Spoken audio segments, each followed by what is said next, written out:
हाय, अभी तक हम कंप्यूटर प्रोग्रामिंग से रिलेटेड बेसिक कंसेप्ट के ऊपर काफ़ी सारा डिस्कशन कर चुके हैं। वेरिएबल्स क्या होते हैं, डेटा टाइप्स क्या होते हैं, सिंटैक्स क्या होते हैं, या फिर फ्लो चार्ट कैसे बनते हैं, एल्गोरिथम्स कैसे डिजाइन होती हैं, सूडो कोड कैसे लिखा जाता है, फंक्शंस क्या होते हैं। तो उसी सीरीज के अंदर आज हम डिस्कस करेंगे रिकर्जन क्या होता है, रिकर्जन का यूज क्या है प्रोग्रामिंग के अंदर, क्या इसके बेनिफिट्स होते हैं। लेकिन उससे पहले अगर आप चैनल पर नए आए तो प्लीज चैनल को सब्सक्राइब करें और सभी लोग वीडियो को लाइक करें एंड शेयर करें। It's humble request please. तो रिकर्जन के अंदर क्या होता है, रिकर्जन का मतलब कि खुद ही खुद को कॉल करना होता है रिकर्जन। कि अगर मैं कोई स्टेप्स ऐसे कर रहा हूं कि हाँ बार बार मुझे उसी टास्क को बार बार रिपीट करना पड़ रहा है, तो होता है रिकर्जन। रिकर्जन का मतलब अगर आप समझेंगे रियल लाइफ के अंदर कि अगर मुझे घर से निकल के ऑफिस की तरफ जाना है या मुझे घर से निकल के किसी भी डेस्टिनेशन के ऊपर जाना है, तो मैं क्या करता हूँ, सबसे पहले एक स्टेप लेता हूँ। भाई मैंने एक कदम आगे बढ़ाया, एक कदम आगे बढ़ाने के साथ में क्या होता है कि मेरा डेस्टिनेशन और मेरे बीच की डिस्टेंस कम होती कितनी, एक कदम। एक और कदम बढ़ाऊंगा तो दो कदम कम हो जाती है, एक और कदम बढ़ाऊंगा तो तीन कदम की डिस्टेंस कम हो गई। मतलब कि हर कदम आगे बढ़ाने के साथ में, हर स्टेप आगे जब जैसे मैं फॉरवर्ड हो रहा हूँ, वैसे वैसे distance between destination and source will decrease on every step.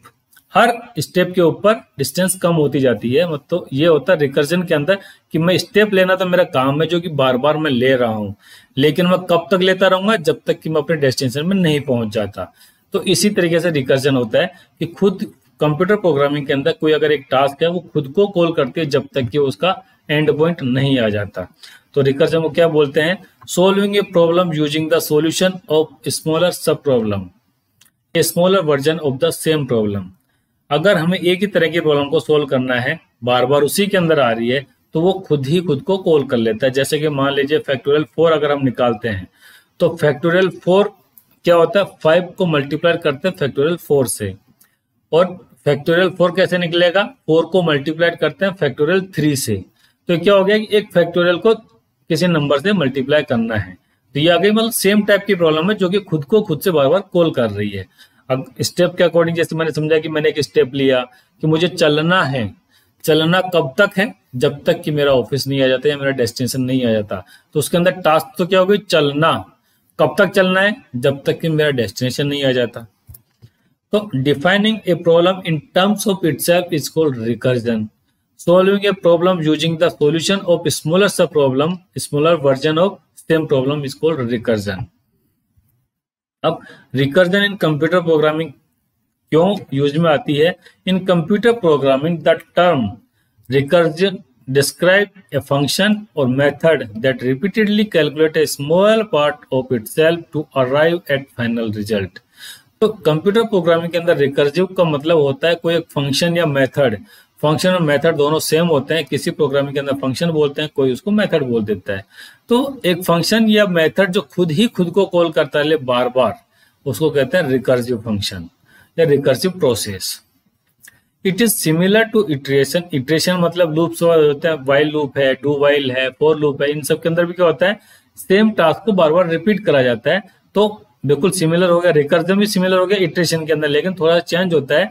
Instead of repeating A set of operations, जब भी हम लूप सिस्टम की बात करते हैं, इटरेशन की काम बात करते हैं, तो एक सेट ऑफ रूल्स होता है, वो बार बार रिपीट होता रहता है, उसी को कॉल करता है फंक्शन। और इटरेशन जब तक कि हम एंडिंग की तरफ नहीं चले जाते।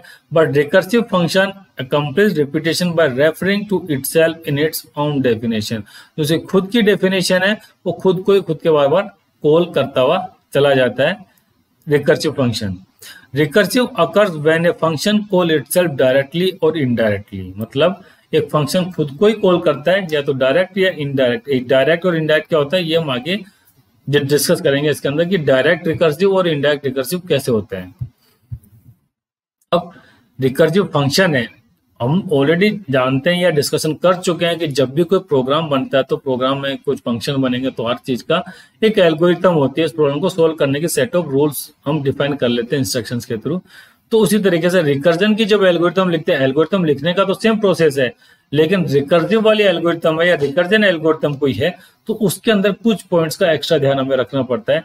एक तो ये कि उसको हमेशा अपने एंडिंग पॉइंट की तरफ बढ़ना है, उसका एंडिंग पॉइंट डिफाइन होना चाहिए, और खुद को ही बार बार कॉल करना आना चाहिए। और जब कंप्लीट हो गई है तो उसके बाद में हमको सभी सॉल्यूशंस को कंबाइन करके आउटपुट शो करना होता है, वो होता है कंबाइंड सॉल्यूशन। तो इसके टोटल 4 स्टेप होते हैं रिकर्जन एल्गोरिथम के। सबसे पहला था डिफाइंड ए बेस केस। ये होता है हमें हर स्टेप के बाद में एंडिंग की तरफ ले जा रहा है, मतलब फिनिशिंग लाइन की तरफ ले जा रहा है। तो ये फिनिशिंग लाइन को हमने यहाँ पे बेस केस बोल दिया है कि कब जाके उसको खत्म करना है। This is the stopping condition for the recursion as it prevent the function from infinitely calling itself. Infinite loop में फंसने को रोकने के लिए ही बेस केस को डिजाइन करा जाता है। Define a recursive case. आपकी जो प्रॉब्लम है उसको छोटे पार्ट्स में आपने डिवाइड कर रखा है, तो वो ऐसा रिकर्सिव केस होना चाहिए, खुद को ही खुद से कॉल करने वाली कुछ ना कुछ टास्क होने चाहिए, जैसे कि फैक्टोरियल वाली। Break the problem down into smaller version of itself and call function recursively to solve each sub problem. इसके अंदर प्रॉब्लम को सोल्व करने के बाद ये सब प्रॉब्लम के अंदर डिवाइड करने से मतलब ये नहीं कि उस प्रॉब्लम से अलग अलग चीजें आपने निकाल के फंक्शन बना दिए। मतलब कि ये कि जो हमारे पास में फंक्शन कॉल हो रहा है उसको बार बार कॉल कर रहे हैं, तो मतलब कि जो फंक्शन जैसे फैक्टोरियल 5 का है फैक्टोरियल 4 के लिए छोटा हो गया, फैक्टोरियल 3 के टास्क छोटी हो गई। इस तरह से टास्क हमारी छोटी होती जानी चाहिए हर स्टेप के साथ में। Ensure the recursion terminates. Termination वाला एंडिंग पॉइंट आपके पास में जरूर होना चाहिए। आपने बेस केस डिफाइन तो कर दिया, लेकिन टर्मिनेशन की तरफ आप लेके नहीं जा रहे हो। आपकी हर स्टेप के साथ में आपका उसकी तरफ बढ़ना चाहिए, अदरवाइज आप इनफाइनाइट लूप में फंस जाओगे। और लास्ट में स्टेप होती है कि जितने भी आपने हर स्टेप के ऊपर जो आपका रिजल्ट स्टोर हुआ था उसको डिस्प्ले करवाना। ये रिकर्सिव एल्गोरिथम के 4 इंपॉर्टेंट कंपोनेंट होते हैं, base case, recursive case, recursion termination and combined the solutions. अब रिकर्सिव की एल्गोरिथम भी डिफाइन हो गई है। अब कुछ इंपॉर्टेंट पॉइंट्स होते हैं जो रिकर्सिव के अंदर होना चाहिए। कैसा? पहला must cover all valid instance of a smaller input size.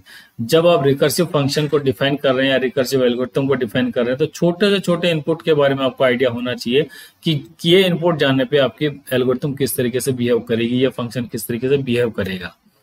Must have a correct base case that makes no recursive call. एक ऐसा बेस केस जरूर होना चाहिए जहां आपको एंडिंग पॉइंट मिले कि आपकी एल्गोरिथम को यहां जाके स्टॉप होना है, ये जरूर से होना चाहिए। When make a recursive call, it should call a smaller instance and progress toward the base case। कि हर स्टेप के साथ में रिकर्सिव कॉल के साथ आपकी प्रॉब्लम की साइज छोटी होनी चाहिए। रिकर्सिव लीप ऑफ फेथ का मतलब यही है कि आपके पास में जो रिकर्सिव एल्गोरिथम लिखेंगे उसके अंदर बेस केस भी होगा, टर्मिनेट की तरफ आप बढ़ेंगे और हर स्टेप के साथ में आपकी प्रॉब्लम की साइज छोटी हुई चली जाएगी। ये सारे के सारे इंपॉर्टेंट पॉइंट्स है रिकर्जन के अंदर, ये होने चाहिए। अदरवाइज आपका फंक्शन हो या प्रोग्राम हो डेड लॉक के अंदर फंसेगा, इनफाइनाइट लूप के अंदर फंसेगा और अल्टीमेटली आपको अपने प्रोग्राम को क्रैश करवाना पड़ेगा। अब रिकर्सिव एल्गोरिथम जब भी डिफाइन करते हैं या रिकर्सिव फंक्शन जब भी डिफाइन करते हैं तो प्रोग्रामर्स के तो कुछ कॉमन मिस्टेक्स होती है। उनमें सबसे पहले तो बेस केस की होती है कि बेस केस आप भूल जाते हो। कई बार क्या होता है कि जब आप कुछ इनपुट इस तरह का देते हो तो जब प्रोसेसिंग करोगे तो एक बेस केस से काम नहीं चलता। हो सकता है कि मल्टीपल टाइप के आपका रिजल्ट आए, तो हर टाइप के रिजल्ट को हैंडल करने के लिए बेस केस होना चाहिए। तो क्या होता है, the base case is missing entirely और the problem needs more than one base case but not all these cases covered. ये कॉमन मिस्टेक होती है रिकर्जन के अंदर प्रोग्रामर्स के थ्रू। सेकंड क्या है, the recursive step does not reduce to a smaller sub problem तो the recursion does not converge. कि हर स्टेप के साथ में आपकी प्रोग्राम की साइज छोटी नहीं हो रही होती है, तो वो भी आपको इनफाइनाइट लूप के अंदर फंसाएगा। जैसे कि मैंने बोला कि मुझे घर से निकल के ऑफिस जाना है, तो हर स्टेप के साथ में distance between office and source, office and me should decrease. अगर नहीं हो रही है तो हमारी जो काम है, जाने का जो रास्ता है, वो बिल्कुल हमने गलत रूट चूज कर लिया होता है। तो रिकर्जन के अंदर ऐसे फंक्शंस एरर जो कॉमन मिस्टेक्स होती हैं वो होती हैं, और इन मिस्टेक्स के होने के बाद में हमारा जो फंक्शन होता है या हमारा प्रोग्राम होता है डेडलॉक के अंदर चला जाता है। सब बात आती है type of recursion in computer programming. Computer programming के अंदर रिकर्जन होता कितने तरह का? 2 तरह का होता है, डायरेक्ट एंड इनडायरेक्ट। डायरेक्ट मतलब जो डायरेक्टली कोई खुद को कॉल कर ले, इनडायरेक्ट मतलब किसी और के थ्रू अपने को कॉल करवाए, वो हो गया इनडायरेक्ट। तो डायरेक्ट रिकर्जन में क्या होता है, function fun_1 is called direct recursive if it call the same function fun_1। और इनडायरेक्ट के अंदर क्या होता है, फंक्शन 1, ये तो डायरेक्ट का मतलब फंक्शन 1 ही फंक्शन 1 को कॉल करता रहेगा। इनडायरेक्ट के अंदर क्या है कि हमने फंक्शन 1 है वो कॉल कर रहा है फंक्शन 2 को और फंक्शन 2 कॉल करता है फंक्शन 1 को।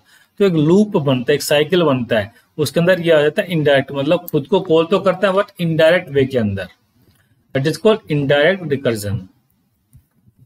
अब रिकर्जन के एग्जांपल कैसे कैसे होते हैं, ये देखिए फंक्शन 1 मैंने डिफाइन कर रखा, कुछ कोड यहाँ पे हो रहा है, उसके बाद में यहाँ पे फंक्शन ने खुद को रिकॉल कर लिया है। ये हो गया डायरेक्ट रिकर्जन का एग्जांपल।